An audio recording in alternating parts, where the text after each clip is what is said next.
السلام علیکم ورحمۃ اللہ وبرکاتہ۔ اللہم لبیک چینل میں آپ سب کو ویلکم کہتی ہوں۔ ربی اشرح لی صدری ویسر لی امری واحلل عقدۃ من لسانی یفقہوا قولی۔ اے اللہ تو بڑا مہربان ہے، کل کائنات کا مالک ہے، میرے نبی اکرم صلی اللہ علیہ وسلم کی ساری امت پہ اپنا فضل، اپنا کرم اور اپنا رحم فرمانا، ان کی دعاؤں کو شرف قبولیت بخشنا، گناہوں میں اور ہم میں، مالک سب میں، پوری امت میں اتنا فاصلہ کر دے جیسے مشرق و مغرب میں۔ اے اللہ رب العزت، تو نے اولاد دی ہے تو شیطان کے شر سے اس کو بچا بچا کے رکھنا، اس کو ایمان والا، صبر و قناعت والا بنانا، قلب سلیم اور سچ کہنے والی زبان عطا فرمانا، صحت و عافیت والی لمبی پرسکون زندگی سے نوازنا، اچھی صحت، نیک دوست عطا کرنا، دین و دنیا کی ساری بھلائیاں نصیب فرمانا، ان کا دل حق پر جما دینا، تو اولاد کی آزمائش سے نہ آزمانا یا رب۔ اے ہماری آنکھوں کے نور، دل کا اسے ہماری اولاد کو ہماری آنکھوں کا نور، دل کا سرور بنانا، اسے متقیوں کا امام بنانا۔ ہم بڑے کمزور، بہت بے بس ہیں، تو صاحب کن ہے اور تیری کن کے ہم محتاج ہیں۔ اگر ہمارے گناہ ہماری دعاؤں کی قبولیت کے رستے میں رکاوٹ ہیں تو ہمیں معاف فرما دے اللہ، ہم سے درگزر فرما، ہم پر وہ بوجھ نہ ڈال جو ہم سے اٹھایا نہ جائے، ہماری اولاد کی طرف سے ہمارا سینہ ٹھنڈا رکھ، اپنا فضل فرما رب العزت، اپنا فضل فرما، اپنا فضل فرما، آمین ثم آمین۔ ہمیں میرے اللہ تیرے کن کا انتظار ہے کہ کب تو کن کہے اور وہ ہمارے لیے فیکون ہو جائے۔ مالک تو بہت ہی مہربان ہے، 70 ماؤں سے زیادہ پیار کرنے والا مولا ہے۔ جنت میں لے جانے والے جو اعمال ہیں وہ یہ ہیں، لوگوں کو وہ دینا جو خود کو پسند ہو۔ عبداللہ بن عمر بن عاص رضی اللہ تعالیٰ عنہ سے روایت ہے، آپ صلی اللہ علیہ وآلہ وسلم نے فرمایا، تم میں سے جو شخص یہ چاہتا ہے کہ اسے جہنم کی آگ سے بچا لیا جائے اور وہ جنت میں داخل ہو جائے تو اسے اس حال میں موت آنی چاہیے کہ وہ اللہ اور یوم آخرت پر ایمان رکھتا ہو اور لوگوں کو وہ دے جو وہ خود لینا پسند کرتا ہو۔ ایسی چیز چھانٹ کر نہ دے، قرآن میں پہلے ہی سپارے کے دوسرے تیسرے رکوع میں ہے، ایسی چیز لوگوں کو چھانٹ کے نہ دو، اللہ کہ کوئی تم کو دے تو ہرگز اس کو لینا پسند نہ کرو، اچھی چیز لوگوں کو دے۔ جیسے کہ اب سردیاں آ رہی ہیں، ان کے سردیوں کے لباس، ان کو نیچے پہننے کے لیے ویسٹ چاہیے، ساکس چاہیے، ان کو کوئی سویٹر جیکٹس وغیرہ چاہیے، اپر چاہیے، تو جو کوئی جو دے سکتا ہے، جتنا دے سکتا ہے۔ چیونٹی کے لیے پیالہ ہی دریا ہے، میں نہیں کہتی کہ کوئی سمندر دے، جتنی ہماری سب کی ہمت ہے، حیثیت ہے، اس کے مطابق تو دے نا۔ فضول خرچیوں پہ ہم کتنے پیسے خرچ کرتے ہیں، ڈیزائنر ہمیں لوٹ کے کھا جاتے ہیں، ہم ایک لفظ نہیں منہ ہلاتے، بس دے کے بل آ جاتے، پڑھتے بھی نہیں ہے کہ کون سا کپڑا جوتا کتنے کا ہے۔ اس شخص کے لیے خوشخبری ہو جو اپنے نامہ اعمال میں بہت زیادہ استغفار کر پائے۔ آپ یقین کریں ہر وقت اپنی زبان پہ استغفر اللہ، استغفر اللہ، استغفار، استغفر اللہ الذی لا الہ الا هو الحی القیوم واتوب الیہ، استغفر اللہ الذی لا الہ الا هو الرحمن الرحیم الملک القدوس السلام المؤمن المہیمن العزیز الجبار المتکبر، سبحان اللہ اما یشرکون۔ جو بھی آپ پڑھ سکتے ہیں استغفار کے ساتھ، یعنی کہ آپ یہ پڑھتے ہیں نا صبح، سبحان اللہ و بحمدہ، سبحان اللہ العظیم و بحمدہ، استغفر اللہ و اتوب الیہ، سبحان اللہ و بحمدہ، سبحان اللہ و بحمدہ، سبحان اللہ العظیم و بحمدہ، استغفر اللہ و اتوب الیہ، تو استغفار بھی ہو جائے گا اور توبہ بھی ہو جائے گی، دونوں چیزیں، دونوں توبہ ہی ہے نا، استغفار ہی ہے۔ گھر میں الفت اور محبت سے، گھر جو ہے نا وہ الفت اور محبت سے بنتے اور چلتے ہیں، غصے، جھنجھلاہٹ اور جھگڑوں سے نہیں۔ ہم الٹ سوچتے رہتے ہیں، بیوی ساری زندگی شوہر کو اچھا شوہر بنانے کی فکر میں رہتی ہے اور شوہر ساری زندگی بیوی کو اچھی بیوی بننے کی ٹپس دیتا رہتا ہے، جبکہ کرنا تو صرف یہ ہوتا ہے کہ شوہر اور بیوی اپنی اپنی ذمہ داری بہترین طریقے سے نبھانے کی فکر کریں۔ ایسے گھر میں سکون آتا ہے، ورنہ جو اپنے حصے کی ڈیوٹی کر جائے گا وہ اجر کما جائے گا۔ اور آپ یہ سوچیں کہ میاں بیوی کے لڑائی جھگڑوں کا جو اثر ہے بچوں کو نفسیاتی مریض بنا دیتا ہے۔ اللہ تعالیٰ سب کے بچوں کو اپنی پناہ میں رکھے، حفظ و امان میں رکھے، اللہ خوشیاں ہی خوشیاں دے، اللہ ہر گھر کو سکون، خیر اور برکت سے بھرا رکھے۔ سائلوں کے ساتھ حضور پاک صلی اللہ علیہ وسلم کا معاملہ بہت شفقت والا تھا۔ جب کوئی مانگنے والا یا ضرورت مند آپ کے پاس آتا تو ساتھیوں کو نیکی میں شریک کرتے اور فرماتے اس کے لیے سفارش کرو، لوگوں کے غم میں شریک رہتے، کمزور مسلمانوں کی زیارت کرتے، ان کی عیادت کے لیے جاتے، ان کے لیے دعا فرماتے اور ان کا جنازہ بھی پڑھتے۔ اے پروردگار، مجھے وہ طاقت نہ دے جس سے میں دوسروں کو کمزور کروں، مجھے وہ دولت بھی نہ دے جس کی خاطر میں دوسروں کو غریب سمجھوں، مجھے وہ علم بھی نہ دے جسے میں اپنے سینے میں چھپا کر رکھوں، مجھے وہ بلندی بھی نہ دے کہ مجھے پستی میں کچھ نظر نہ آئے، مجھے وہ سب کچھ دے جو میں دوسروں میں بانٹ سکوں اور سب کے برابر ہو جاؤں، جو میں سب کو بانٹوں، اچھی بات، اچھی نصیحت، اچھا ذکر، اچھا فکر، اچھی محبت، اچھی مدد، اچھا مشورہ۔ یہ تو تھی آج کی باتیں۔ آج جو ہم لوگ اس پہ ذکر کرنا چاہتے ہیں نا وہ ہے سورہ واقعہ نہیں، واقعہ معراج اور نبی اکرم صلی اللہ علیہ وسلم کا علم الغیب۔ عطا اللہ شاہ بخاری سے کسی نے پوچھا تیرے لونگ دا پیا لشکارا تے حالیہ نے حل ڈک لے، بس یہی بات ہوئی کہ حل ڈک لیے سب نے، اور ٹائم اور سپیس سے حضور گزر گئے۔ یہ استعارے ہی کی بات ہے۔ اللہ کے حضور باقاعدہ نظام کے تحت معراج پر گئے۔ ام ہانی کے پاس حضور لیٹے ہوئے تھے، یہ سکہ بند حدیث ہے۔ جبرائیل علیہ السلام آئے، رسول نے صلی اللہ علیہ وسلم نے فرمایا وہ مجھے اٹھا کر لے گئے۔ پھر ایک جگہ گئے جو کہ درخت کی طرح تھی، سبز رنگ تھا، اس میں صرف 2 جگہ تھی، 2 لوگوں کے بیٹھنے کی جگہ بنی ہوئی تھی، ایک پر وہ خود بیٹھے، ایک پر مجھے بٹھایا، پھر انگلی سے اشارہ کیا، نیچے سے آگ نکلی اور وہ ہوا میں اڑنے لگا اور تیزی سے ہم آسمان میں گم ہو گئے۔ چند لمحوں میں ہم بہت اوپر چلے گئے، جب وہ رکتا تھا تو پروں کے سہارے رکتا تھا۔ یہ اللہ تعالیٰ کا ایک سکائی ہیلی کاپٹر ٹائپ تھا جو اللہ کی طرف سے وہیکل بھیجا گیا، یہ شٹلز کی طرح تھا۔ پھر ایک سیڑھی لائی گئی حضور کے سامنے جو آپ نے فرمایا کہ اس قدر خوبصورت تھی کہ میں نے کبھی نہیں دیکھی تھی ایسی سیڑھی، اس کے ذریعے پھر اوپر چڑھے۔ جب آسمان اول پر پہنچے آواز آئی کون ہے؟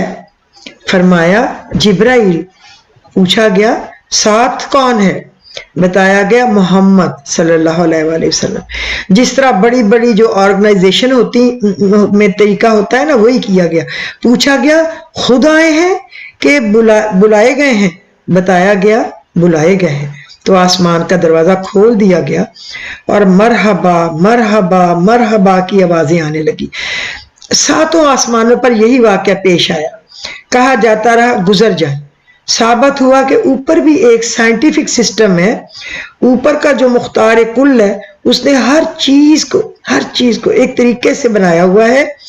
اس کی ایک جھلک دنیا میں بھی نظر آتی ہے جو اچھے ادارے ہیں جس طرح آرمی، ایئر فورس، نیوی، وہاں بھی یہ طریقہ اپنایا جاتا ہے۔ اس طرح پوچھا جاتا ہے آپ پی ایم میں یا رسالپور اکیڈمی میں یا کسی اور ایسی جگہ پہ جائیں تو وہ ڈسپلن چیک کر لیں، تو سوچیں اللہ کا سسٹم کیا ہوگا۔ جب حضور واپس آئے تو دروازے کی کنڈی ابھی بھی ہل رہی تھی۔ یہ وہ جگہ ہے کہ سائنس اس تک پہنچ ہی نہیں سکی۔ حضور دیر تک اللہ تعالیٰ کے مہمان رہے، شاید بلینز آف ٹائم، مگر زمین پر وقت رک گیا، طویل وقت اوپر گزر گیا۔ زمان و مکان کی ان ساتوں تک ابھی سائنس بھی نہیں پہنچ پائی۔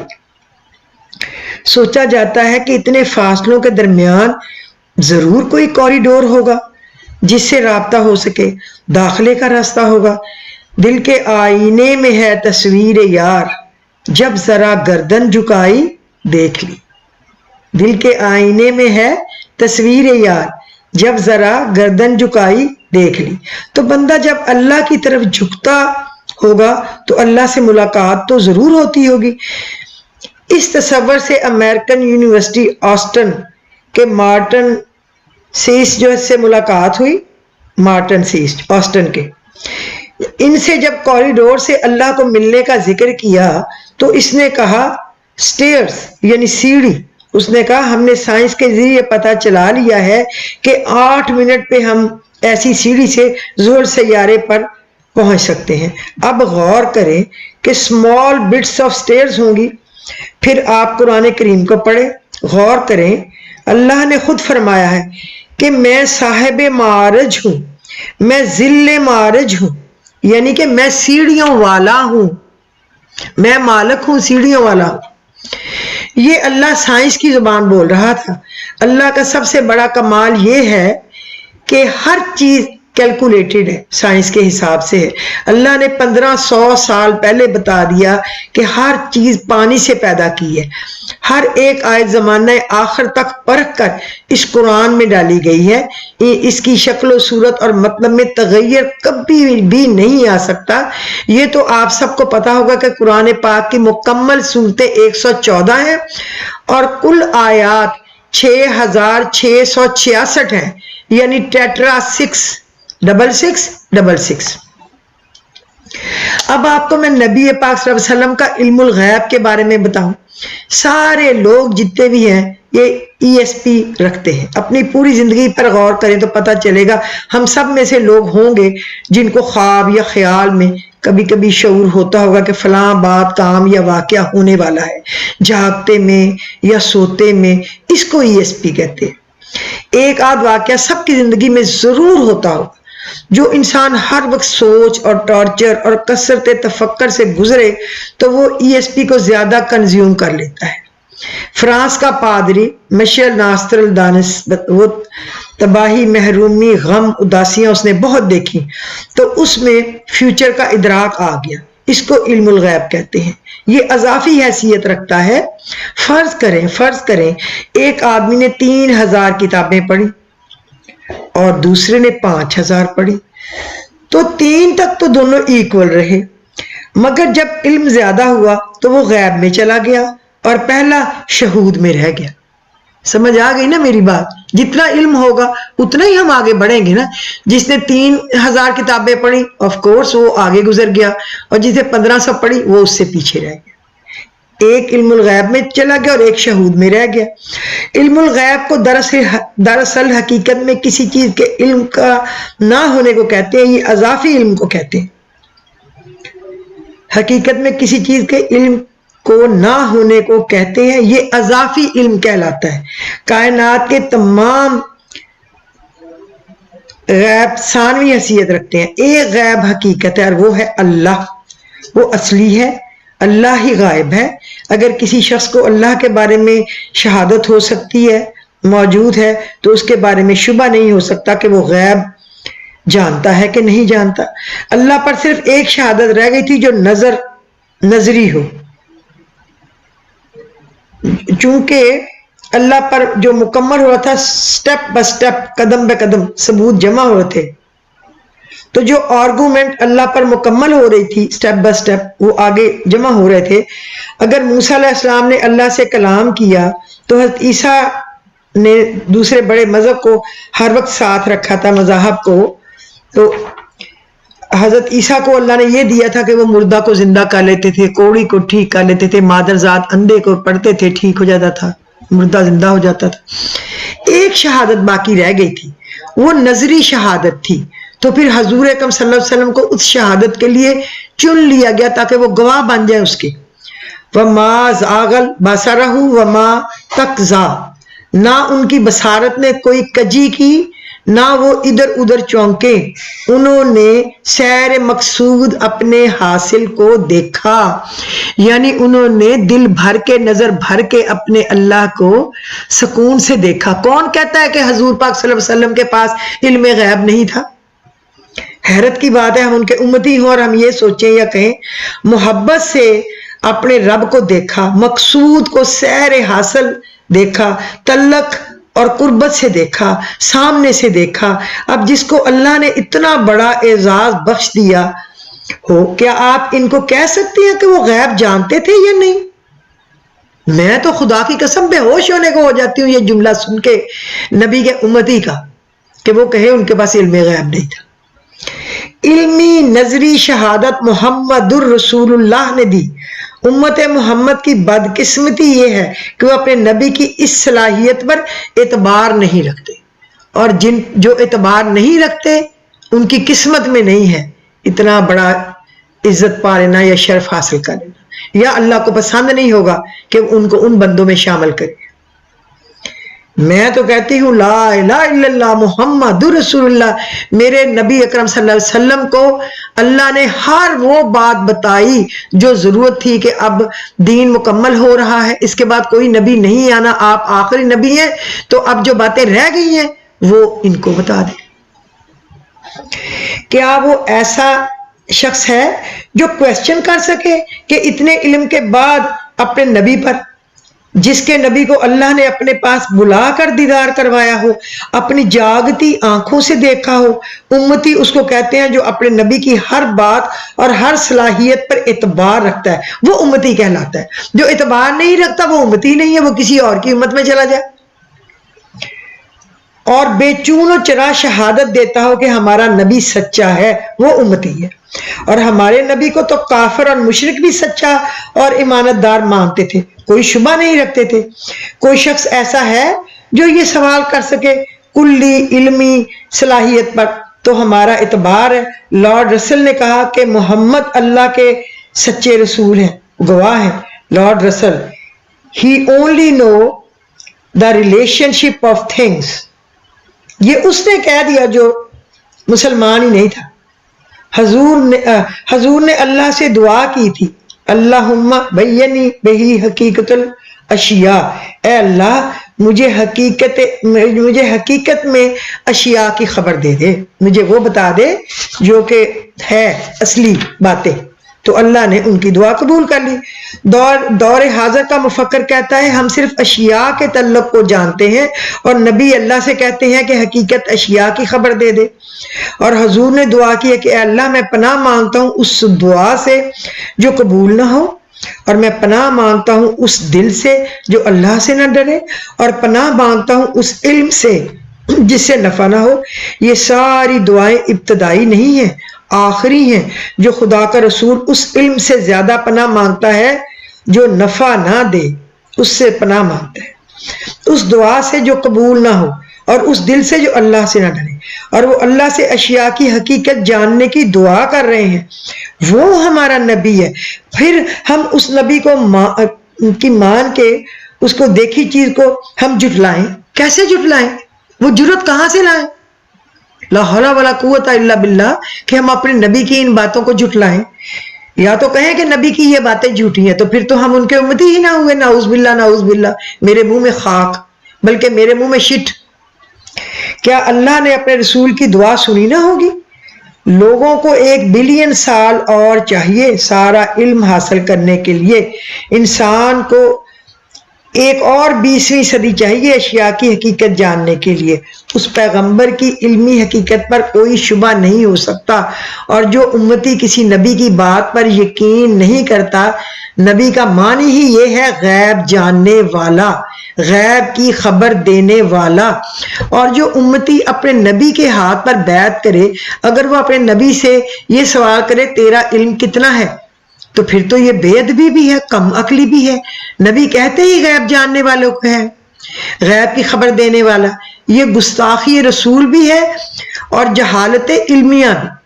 پروردگار اس طرح کی غلطیوں سے ہم سب کو بچائے. اب سوال یہ پیدا ہوتا ہے کہ حضور نے ہم کو غیب کیوں نہیں بتایا؟ حضرت عیسیٰ جب کھڑے ہوئے مجمع میں، جس میں ایک عورت میری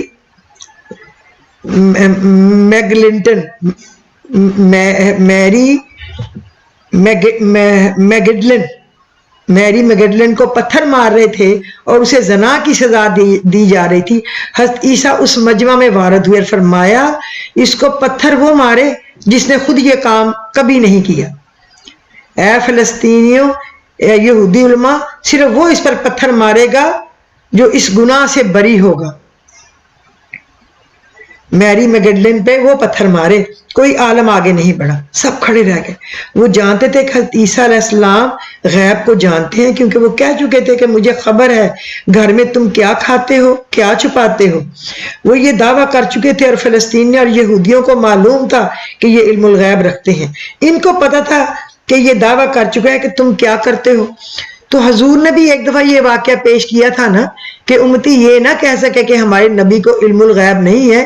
جنگ بدر کے بعد جب ایک مرتبہ حضرت عباس بن عبد المطلب حضور کے چچا کو آپ نے اللہ کے راستے میں خرچ کرنے کو کہا تو چچا نے کہا، بھتیجے تم کو تو معلوم ہے نا روٹی مشکل سے چل رہی اور پوری کر رہے ہیں، کہاں سے لائیں، زر فدیہ کہاں سے لاؤں؟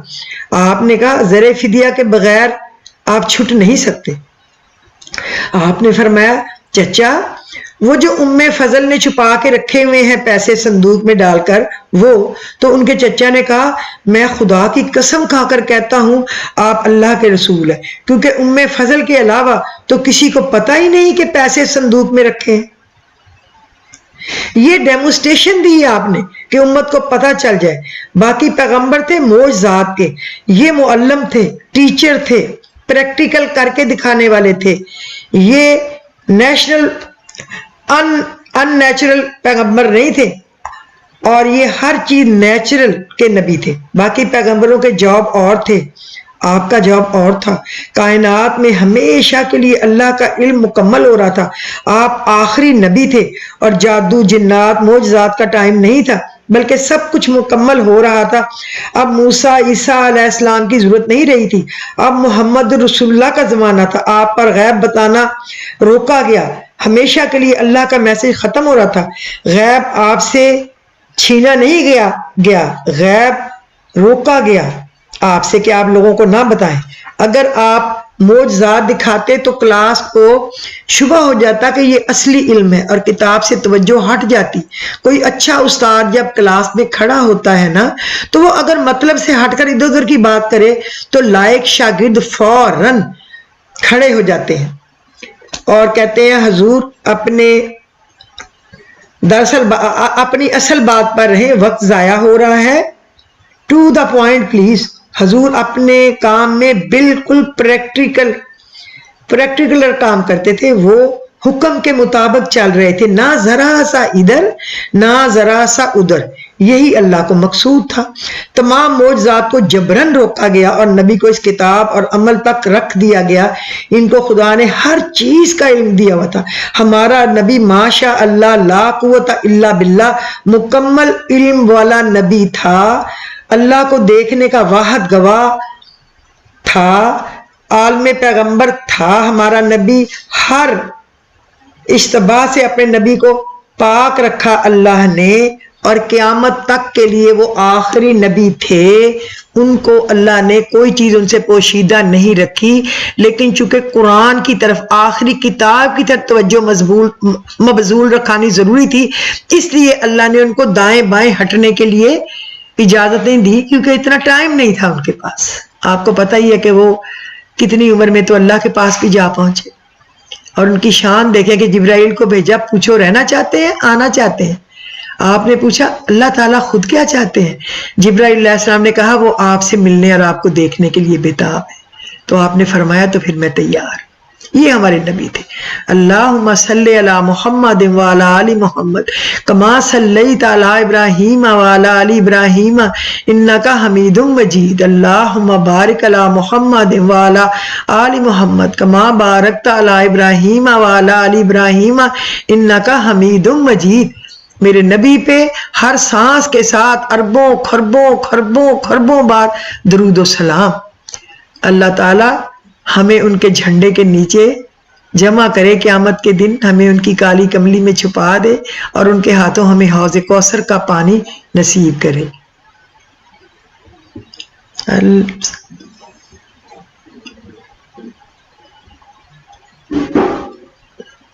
صلی اللہ علی حبیبہ محمد، صلی اللہ علی حبیبہ محمد۔